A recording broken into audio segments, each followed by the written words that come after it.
Assalamualaikum warahmatullahi wabarakatuh. Bismillahirrahmanirrahim. Alhamdulillahi rabbil alamin. Wassalatu wassalamu ala sayyidina Muhammadin wa ala ali baitihi at-tayyibin at-tahirin. Wa radiyallahu ta'ala anil muhajirin wal ansar wa man tabi'ahum bi ihsanin ila yaumiddin. Amma ba'du. Teman dan sahabat semuanya yang dimuliakan Allah Subhanahu wa taala. Semoga semuanya senantiasa dalam limpah kurnia Allah dalam keadaan sehat walafiat. Kita lanjutkan belajar membaca kitab Hasyiatul Bajuri Al-Musamma yang dinamakan dengan Tahqiqul Makam ala Kifayatil Awam fi Ilmil Kalam. Alhamdulillah, ini sudah mulai memasuki isi kitab. Qala al-musannifu wasyarihu rahimahumallahu ta'ala wa nafa'ana bi'ulumihima amin ya rabbal alamin. I'lam annahu yajibu ala kulli muslimin ay ya'rifa khamsina aqidatan. Ketahui olehmu akan bahwa sungguhnya hal dan sya'an itu wajib kepada setiap muslim. Oleh apa wajib? Oleh bahwa mengenal ia akan 50. Apa ia 50? Aqidatan, aqidah. Jadi annahu ini dhamir sya'an namanya. Dhamir sya'an itu satu dhamir yang enggak ada tempat kembalinya, di mana dhamir itu akan diterjemahkan oleh jumlah sesudahnya. Ketahui olehmu bahwa sungguhnya. Bahwa sungguhnya apa? Bahwa sungguhnya wajib kepada setiap muslim oleh bahwa mengenal ia akan 50 akidah. Wa kullu aqidatin yajibu alaihi ay ya'rifa laha dalilan ijmaliyan atau tafsiliyan. Dan bermula setiap akidah itu wajib kepadanya si muslim oleh bahwa mengenal ia baginya akidah dalilan ijmaliyan akan dalil yang ijmali, yang umum, atau tafsiliyan atau akan dalil yang tafsili, yang detail. Nah ini. Itu matannya. Nah, kita lihat hasyiahnya. I'lam, ketahui olehmu. Al-mukhatab bihi kullu may yata'atta minhul ilmu mimma yattali'u ala hadhihi risalah. Bermula i'lam itu, bermula yang dikhitab dengannya i'lam itu kulluman, setiap orang yang mungkin datang darinya orang oleh pengetahuan, mimma yattali'u, dari orang-orang yang melihat ia kepada ini risalah. Ketika beliau menyatakan i'lam, ketahuilah olehmu. Siapa kamu yang dimaksud? Kamu itu al-mukhatab. Jadi yang dikhitab itu, yang ditujukan kata i'lam ini yaitu kulluman yata'atta. Setiap orang yang mungkin paham. Dari orang-orang yang orang itu membaca kitab ini seperti kita. Jadi maksud beliau i'lam, ketahui olehmu, oleh kamu semua. Siapapun yang membaca kitab Kifayatul Awam ini. Wa in kana aslul khitabi ay yakuna li muayyanin. Sekalipun adalah asal khitab itu bahwa ada ia bagi muayyan yang tertentu. Jadi i'lam itu ketahui oleh anta. Anta isim ma'rifah pada dasarnya itu harus jelas siapa. Tapi yang dimaksud di sini bukan orang khusus, tapi kullu man yata'atta. Siapapun yang dia bisa manusianya. Setiap orang yang memiliki pemahaman. Setiap orang yang berpotensi untuk memiliki ilmu. Itu yang beliau khitab dengan i'lam. Wa tahqiq annal ilma wal ma'rifata mutaradifani wa in ikhtalafa amalan bi ta'addil ilmi li maf'ulaini wal ma'rifati li maf'ulin. Dan bermula tahqiq itu bahwa sungguh ilmu dan ma'rifah itu mutaradifani. Jadi di sini beliau pengen menjelaskan, di sini beliau menggunakan kata i'lam, bukan i'rif, i'raf misalkan, bukan. Jadi sesudah diteliti oleh para ulama, antara kata ilmu dan ma'rifah itu dianggap dua lafadz yang muradif. Artinya beda lafadznya tapi maknanya sama. Wa in ikhtalafa amalan, sekalipun berbeda keduanya dalam segi amal. Dalam segi amal, kalau ilmu muta'adi kepada dua maf'ul, kalau ma'rifah muta'adi kepada satu maf'ul. Tapi di segi makna sama. Wal masyhuru annahu la yajuzu nisbatuha ilallah. Dan bermula pendapat yang masyhur itu bahwa sungguhnya hal dan sya'an itu tidak bolehlah oleh menisbahkannya ma'rifah kepada Allah. Walaupun para ulama menyatakan artinya sama, tetapi ma'rifah itu nggak boleh disebut kepada Allah. Artinya kita nggak boleh menyatakan Allah itu arif. Tapi Allah itu alim boleh. Arif nggak boleh. Kenapa? Nah ini. Listida'aiha sabekal jahli. Karena mengindikasikannya ma'rifah akan terdahulu bodoh. Kalau kita bilang arif, seseorang yang tahu, itu sebelumnya ada pemahaman, sebelumnya dia nggak tahu, kemudian baru tahu. Ketika dia tahu namanya arif.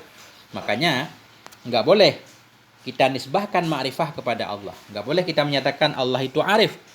Karena dikhawatirkan salah paham orang lain, atau seolah-olah menunjukkan bahwa Allah itu duluannya jahil, bodoh, kemudian baru tahu. Nah, begitu. Fala yutlaqu 'alallahi 'arifun bi khilafil ilmi fi dzalik.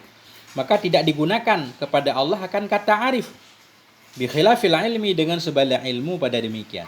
Jadi kalau kata alim itu tidak menunjukkan tidak tahu duluan.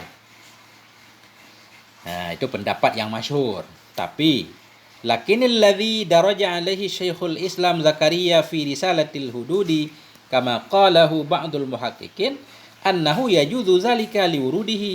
Nah, tetapi alladzi daraja, yang berpandangan kepadanya oleh Syekhul Islam. Syekhul Islam siapa? Yaitu Syekh Zakaria Al-Ansari. Fi risalatil hudud, dalam risalah beliau, risalah Al-Hudud. Kama qalahu ba'dul muhaqqiqin, sebagaimana dikatakan oleh sebahagian para pentahqiq, annahu yajuzu zalik, bahwa sungguhnya hal dan syai'an itu bolehlah demikian. Boleh kita mengatakan Allah itu arif. Liwurudihi, karena waridnya penggunaan. Mungkin warid dalam hadis atau dalam apa, saya juga kurang tahu karena beliau enggak membawa di sini. Tapi yang kesimpulannya menurut Syekh Zakaria Al-Ansari, boleh kita menisbahkan ma'rifah kepada Allah. Artinya Allah kita katakan arif, boleh. Qala, berkata ianya Syekh Zakaria, wa yumna'u da'was tidaiha sabqal jah. Berkata ia, dan ditegah akan mengaku menunjukkannya ma'rifah akan terdahulu jahil. Beliau enggak setuju kalau kata ma'rifah itu seolah-olah bahwa ada jahil sebelumnya. Begitu menurut Syekh Zakaria Al-Ansari. Nah, kita lanjutkan. Fa in qila, maka jika dikatakan orang, idza kana al-ilmu wal ma'rifatu mutaradifaini falima abbara bi i'lam duna i'raf. Maka jika dikatakan orang, bila adalah ilmu dan ma'rifah itu muradif keduanya. Oke, kita ambil pendapat yang menyatakan antara ilmu dan ma'rifah sama, lafadz muradif. Falima abbara bi i'lam, maka kenapa mengibaratkan ianya musannif dalam matan dengan i'lam? Duna i'raf, bukan dengan i'rifah ya'rafu i'raf. Artinya di sini tadi i'lam kan? Kalau arifah ya'rafu, kalau ma'rifah sama artinya dengan ilmu, kenapa di sini beliau i'lam bukan i'raf? Nah, jadi jawabannya begini. Ujibu, dijawab, ujibah, dijawabkan. Bi annahu abbara bidzalika ta'siyan bil kitabil aziz. Dijawabkan dengan bahwa sungguhnya musannif di luar mengibaratkan ianya beliau dengan demikian i'lam, ta'siyan karena mengikuti dengan kitabil aziz, dengan Al-Qur'anul Karim. Jadi beliau menggunakan i'lam karena mengikuti Al-Qur'an. Dalam Al-Qur'an Allah menyatakan i'lam, qala ta'ala fa'lam annahu la ilaha illallah. Jadi Allah menggunakan kata fa'lam. Ya. Walidza lam yu'abbir bi kullin min lafdhin idri aw iqra aw isma aw ijzam aw ya'taqid aw ifham aw adrik. Karena itu lam yu'abbir, tidak mengibaratkan dirinya musannif dengan tiap-tiap dari lafaz idri. Jadi beliau menggunakan lafadznya alam karena mengikuti Al-Quran. Walaupun ada lafaz lain yang sama, tetap beliau tidak menggunakannya. Karena itu lam yu'abbir, tidak mengibaratkan dirinya beliau dengan setiap dari lafaz, enggak menggunakan idri, ketahuilah. Iqra, aw iqra, bacalah, enggak. Isma, dengarlah. Ijzam, jazamlah. I'taqid, i'tikadlah. Ifham, pahamlah. Adrik, ketahuilah. Enggak, beliau menggunakan i'lam karena mengikuti Al-Qur'an.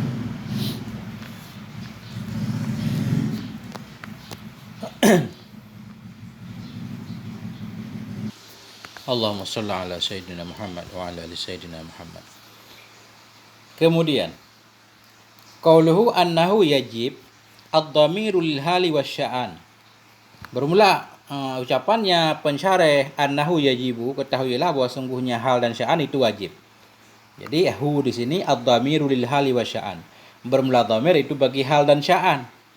Wal qa'idatu annahu yufassiruhu ma ba'dahu. Bermula kaidah itu bahwa sungguhnya dhamir sya'an itu ditafsirkan akannya oleh ma sesudahnya. Ya. Jadi dhamir sya'an itu satu dhamir yang marji'nya atau penjelasannya jumlah sesudahnya. Faqauluhu yajibu, maka bermula ucapannya syarih yajibu tafsirun lahu, itu tafsir baginya dhamir sya'an. Beliau menyatakan i'lam annahu yajib, ketahuilah bahwa sungguhnya apa? Nah itu wajib kepada setiap muslim. Nah itu. Kama fi qaulihi ta'ala, sebagaimana yang ada dalam firman-Nya Allah. Allah berfirman, "Qul huwallahu ahad." Katakan olehmu, bermula dianya. Dianya apa? Allahu ahad. Allah itu esa. Jadi huwa di sini dhamir sya'an. Maksud dengan huwa yaitu Allahu ahad. Nah. Al-Ikhlas ila akhir surah. Wa'alam annahu ikhtulifa fi awalil wajibat. Ketahui olehmu bahwa sungguh hal dan sya'an itu diikhtilafkan orang pada awal kewajiban. Ma huwa?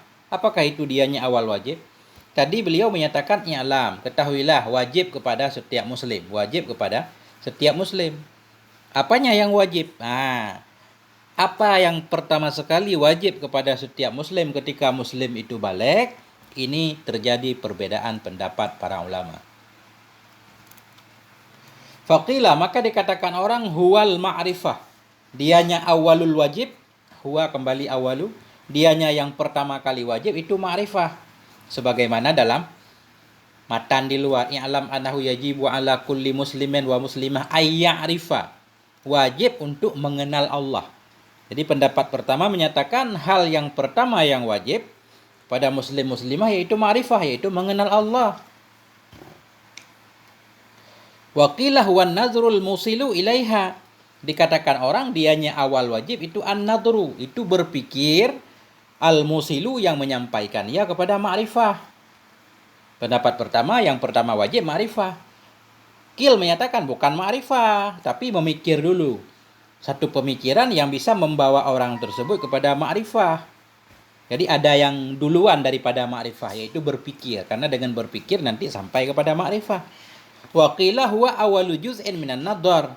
Dikatakan orang dianya awal wajib itu awal bagian dari nadhar. Bukan nadhar juga, tapi bagian kecil dari nadhar. Di mana bagian itu nanti menyampaikan orang kepada ma'rifah juga. Wa qila huwal qasdu ilan nadhri. Dikatakan orang dianya awal wajib itu niat untuk nadhar. Ya, keinginan untuk berpikir tadi. Apa arti al-qasdu ilan nadri? Ay taujihul qalbi ilaih, artinya menghadapkan hati kepadanya nadar. Biqat'il alaikil munafiyati lahu, dengan cara memotong segala sangkutan-sangkutan yang menafikan ia baginya nadar. Kal kibri wal hasan, seperti ketakaburan, kedengkian, wal bughdhi lil ulama idda'ina ila Allah taala, seperti benci kepada ulama-ulama yang mengajak kepada Allah Ta'ala. Nah, pendapat ketiga menyatakan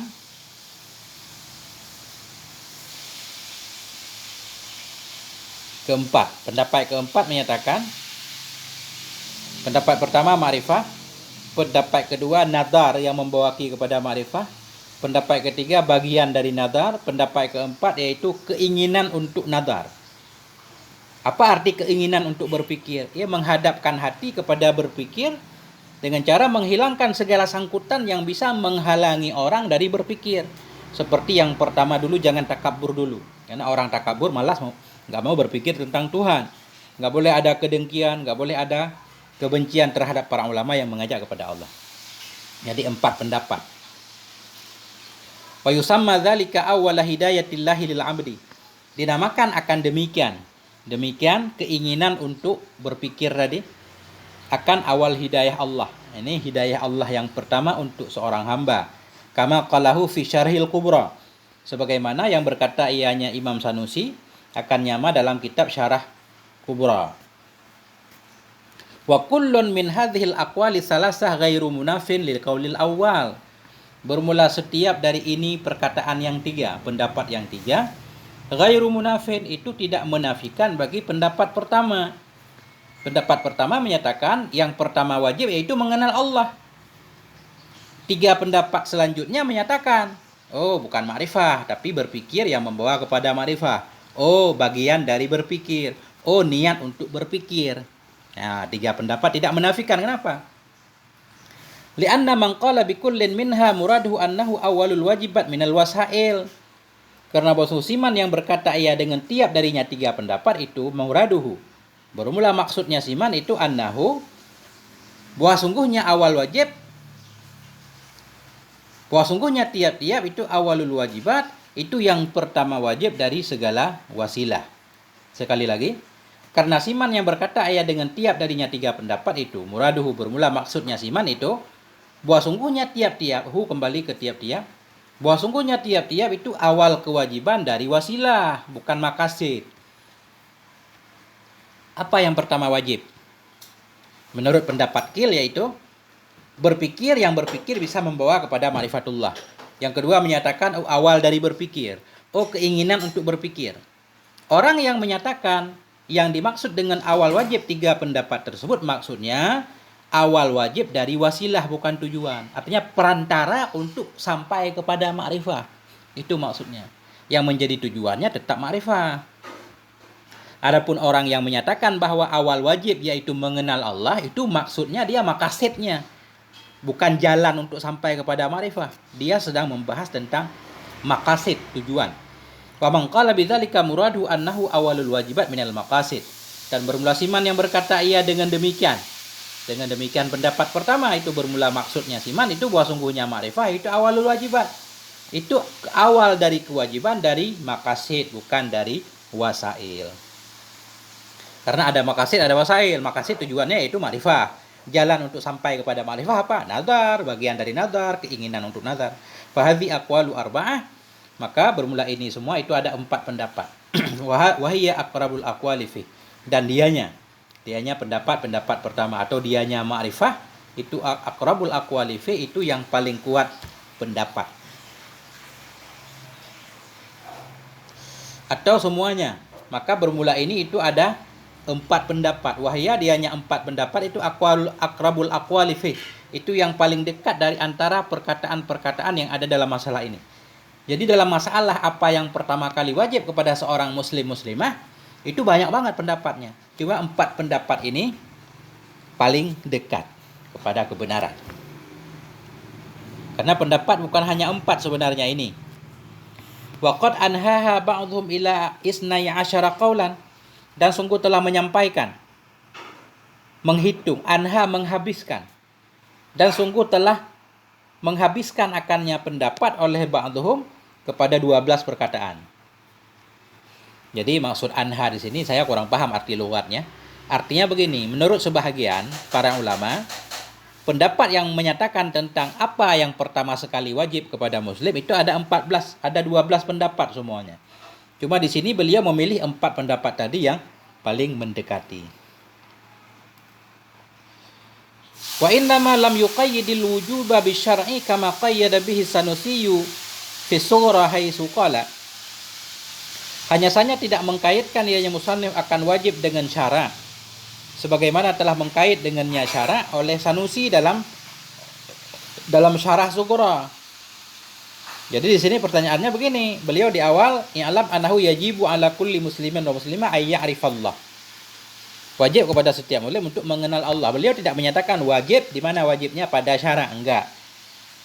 Itu maksudnya wa innama lam yuqayyid. Hanya saja tidak mengkaitkan ianya musannif akan wajib di dalam matan dengan syara sebagaimana mengkait dengannya syara oleh Sanusi dalam sughra. Hai sukala sekira-kira berkata ianya Imam Sanusi berkata begini, wa yajibu ala kulli mukallafin syar'an. Wajib kepada setiap mukallaf pada syara. Di sini enggak ada syar'annya. Kenapa? Alasannya begini. Li'adami ikhtisasi zalika bihi, karena tidak terkhusus demikian dengannya syarak.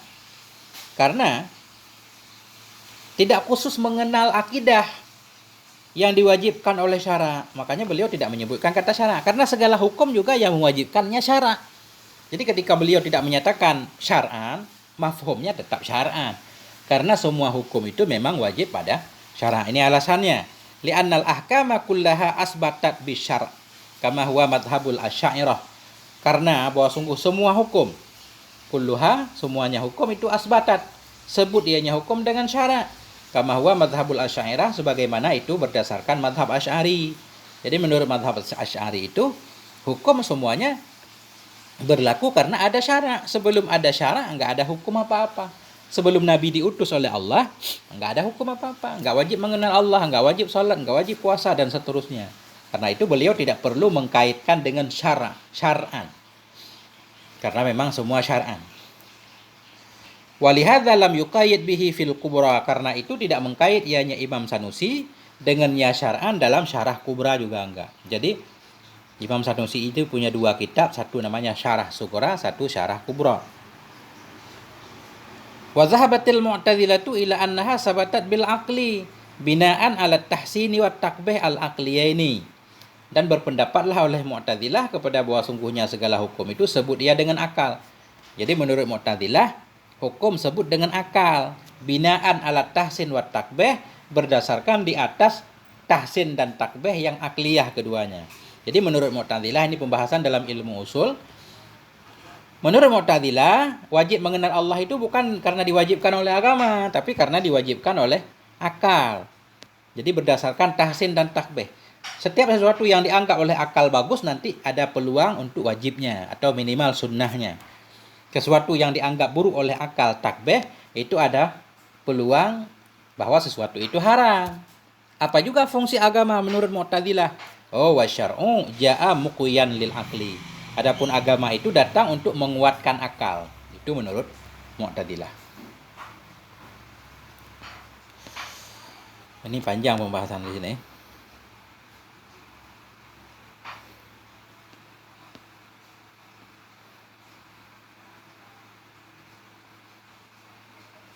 Baca semua aja nih. Penting kayaknya nih.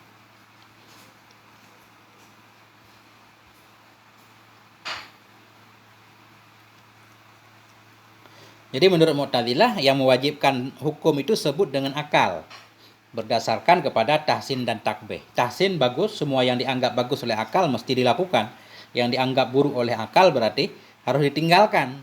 Adapun agama datang untuk menguatkan apa yang telah ditemukan oleh akal. Artinya menurut Mu'tazilah, kalaupun Allah tidak mengutus Rasul, manusia wajib mengenal Allah. Kenapa bisa demikian menurut Mu'tazilah? Wadzalika li'anna al-fi'la biqat'in nadri amma ja'a bihi syar'u imma ayyakuna muttasifan bil hasani aw bil qabih. Bermula demikian itu karena perbuatan biqat'in nadar, dengan tidak melihat dari apa yang datang dengannya oleh syara', imma ayyakuna muttasifan, adakala ada ayanya perbuatan itu bersifat dengan bagus atau dengan buruk. Jadi menurut Mu'tazilah, segala perbuatan tanpa melihat apakah itu diperintahkan agama oleh atau tidak, pada dasarnya semua perbuatan, adakala perbuatan itu bersifat dengan sifat baik atau buruk. Akal tahu yang mana baik, yang mana buruk menurut Mu'tazilah.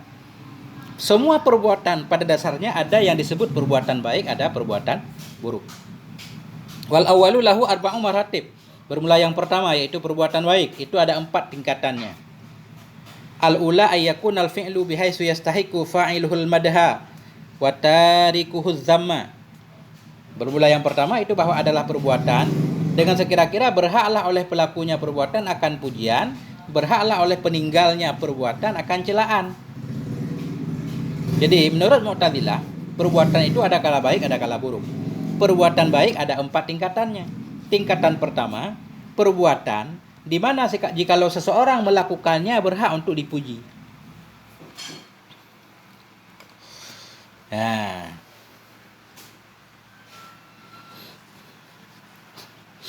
apa contohnya? Misalkan memuliakan orang tua, hormat kepada orang tua lah contohnya. Ada perbuatan-perbuatan oleh orang yang melakukannya berhak untuk dipuji. Seseorang memuliakan orang tuanya, orang akan memujinya. Orang yang meninggalkannya akan tercela. Orang yang durhaka kepada orang tua pasti tercela. Berarti berbakti kepada orang tua secara akal itu memang baik dan dipuji. Wahina idzin, dan ketika itu yadrikul aqlu annahu wajib, mendapati oleh akal bahwa sungguhnya perbuatan itu wajib. Jadi bisa diambil kesimpulan bahwa berbuat baik kepada orang tua itu hukumnya wajib. Karena orang yang melakukannya berhak mendapatkan pujian, yang meninggalkannya akan mendapatkan celaan. Begitu cara Mu'tazilah mencari dengan akal. Asaniya yakuna bihaitsu yastahiqu fa'iluhul madha wa la yastahiqu tarikuhu adzamma. Bermula yang kedua itu bahwa ada ianya perbuatan dengan sekira-kira berhaklah oleh pelakunya perbuatan akan pujian dan tidak berhak oleh peninggalnya perbuatan tadi akan celaan. Ada perbuatan-perbuatan bila orang melakukannya akan dipuji. Bila dia tidak melakukannya tidak juga tercela.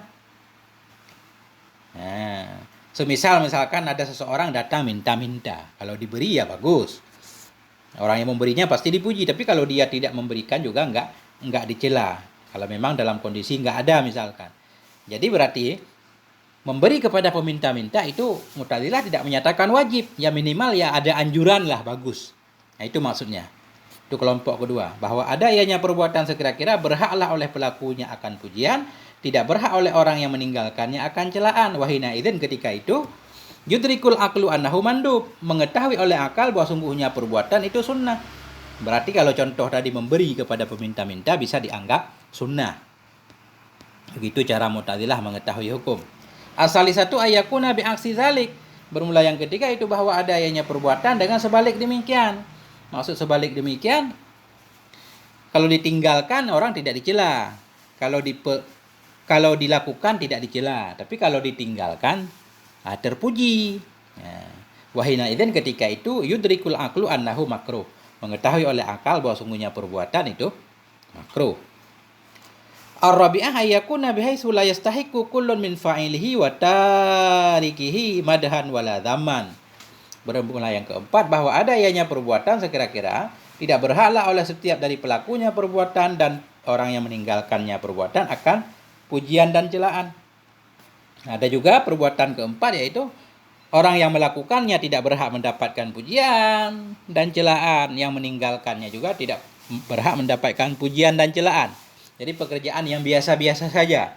Berarti wahina idzin, ketika itu yudrikul aqlu annahu mubah, mendapati oleh akal bahwa sungguhnya perbuatan itu mubah. Begitu cara Mu'tazilah mengetahui hukum dari suatu perbuatan. Jadi menurut Mu'tazilah semuanya bisa diketahui dengan akal. Adapun bagian kedua yaitu perbuatan yang dalam perbuatan itu ada celaannya. Tadi kan di awal perbuatan dibagi dua, ada yang perbuatan baik, ada yang perbuatan buruk. Perbuatan baik dari situ keluar 4 hukum. Ada kala wajib, sunnah, makruh, mubah. Perbuatan buruk dari situ keluar 1 hukum doang yaitu haram. Nah itu. Wa amma sani, adapun yang kedua. Yang kedua yaitu perbuatan buruk. Falaisa lahu illa martabatan wahidah, maka tidak ada baginya yang kedua kecuali 1 tingkatan.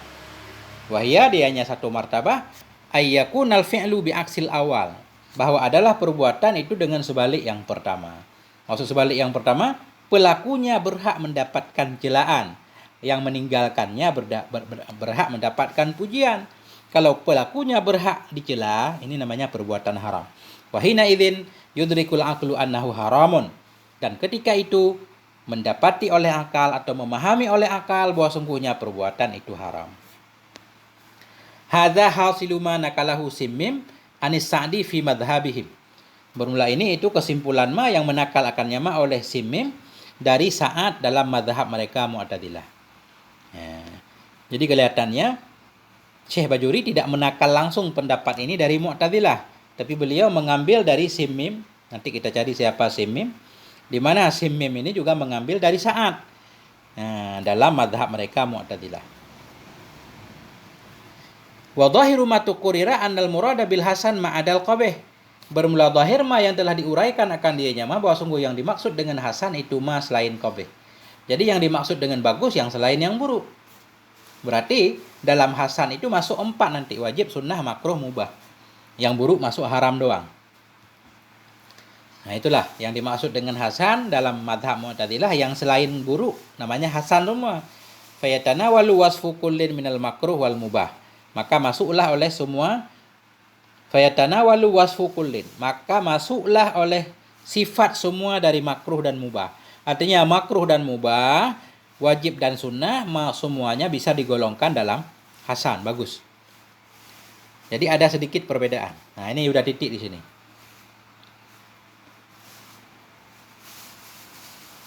Mazhab Asy'ari menyatakan hukum semuanya sebut dengan syara. Mazhab Mu'tazilah menyatakan hukum semuanya sebut dengan akal. Ada lagi di sini, Maturidiyah. Wa zahabatil Maturidiyatu ila annaha sabatat bisyar'i illa wujuba ma'rifatihi ta'ala. Dan berpendapatlah oleh Maturidiyah kepada bahwa sungguhnya hukum itu sebut ia dengan syarat. Jadi Maturidi hampir sama dengan Asy'ari.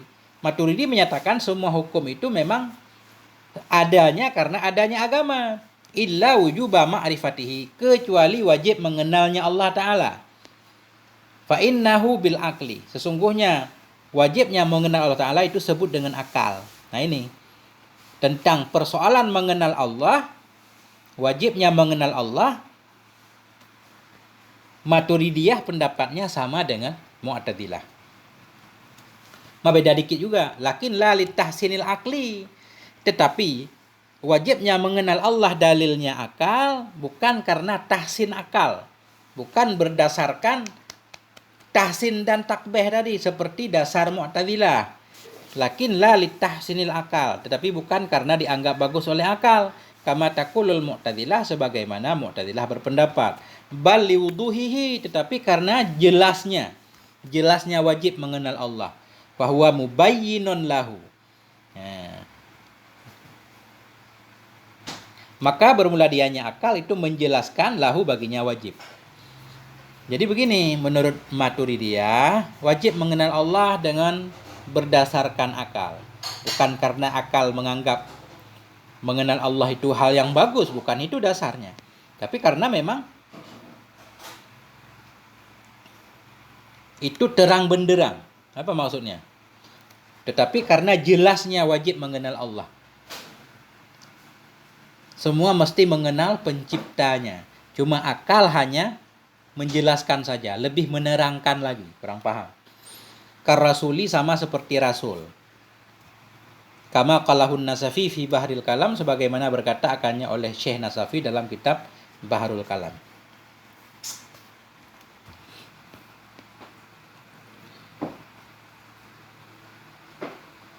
Coba kita lihat kesimpulannya, kali paham di sini. Walhasilu annahu tafaqa ala anna munsyi'al ahkami huwallahu ta'ala la ghairuh. Bermula kesimpulan itu bahwa sungguhnya hal dan syara itu sepakat kepada bahwa sungguh yang membuat hukum itu Allah Ta'ala, la ghairuhu, tidak selainnya Allah. Kama qalahu Simmim, sebagaimana berkata akannya oleh Simmim. Jadi semua sepakat yang membuat hukum itu Allah. Tiga mazhab sepakat. Mu'tazilah, Asy'ariyah dan Maturidiyah semua sepakat bahwa pemilik hukum ya Allah. Illa annal farqa baina salasa annal asy'ariyah yaqulun annal ahkama sabatat bisyara. Bedanya bahwa sungguh perbedaan antara tiga mazhab tersebut, bahwa sungguh Asy'ariyah itu berkata, mereka Asy'ariyah berpendapat annal ahkama sabatat bisyara, hukum-hukum itu sebut dengan syara. Walau lam tub'as rusulun lam tasbut, jikalau tidak diutus akan para rasul, niscaya tidak sebut ianya hukum. Jadi mazhab Asy'ari menyatakan yang membuat hukum ya Allah, tapi hukum itu sebutnya dengan syarat. Artinya kita wajib mengenal Allah, wajib sholat, wajib puasa dan seterusnya nanti wajib dengan sebab syarat. Dengan sebab Allah mengutus Nabi. Andaikan Allah tidak mengutus para rasul, hukum itu enggak ada. Itu pendapat Asy'ari. Li'anna uqulana lam tudrikha istiqlalan. Karena akal kita tidak mampu mendapati lam tudrikha, karena akal-akal kita tidak bisa memahami akannya hukum istiqlalan secara bebas. Karena akal saja tanpa diutus para nabi tidak mampu untuk menemukan hukum tersebut menurut Asy'ari.